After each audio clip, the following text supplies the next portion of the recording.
Let's talk through some common misconceptions about hiring an agent and being represented. First is hiring an agent is going to cost me money. It isn't. Like I just said, you should not be paying anything for your real estate agent. Fees are always paid by the landlord or the seller.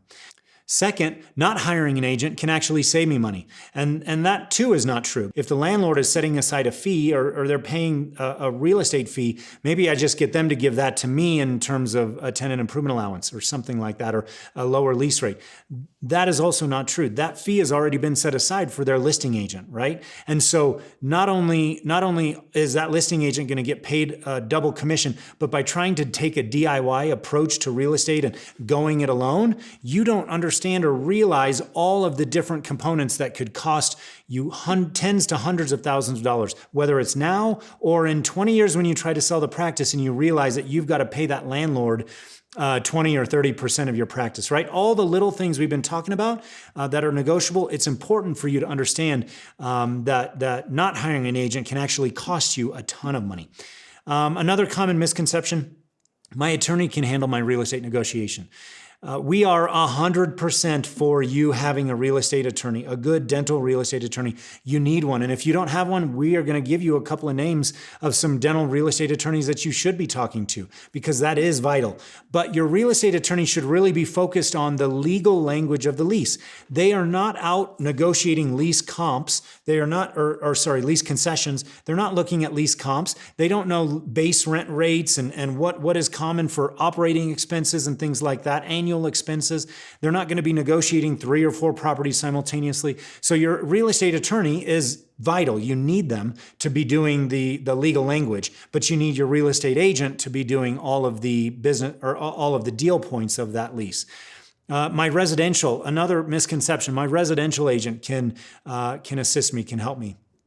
I am a commercial broker, and I still, for my own house, my own properties that I've purchased, I hire residential agents, because even though I could technically do that deal myself, I know that that is not my niche. That's not my wheelhouse. And I don't want to miss something that ends up costing me thousands of dollars or potentially tens to hundreds of thousands of dollars, where a residential agent can do that on my house. Same is true on the commercial side. A residential agent typically has very little understanding of the commercial real estate world. They're not used to looking at 50 or 60, 70-page leases. They don't understand the need for an attorney. They don't understand what's important to a dental practice and what kind of timeline it takes to build out and things like that.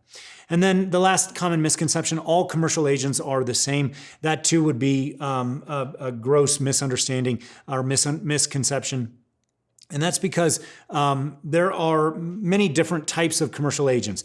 And the type of agent you want has a couple of things. One, you want to hire somebody that only represents tenants and buyers. You do not want somebody that also represents landlords or sellers in the market.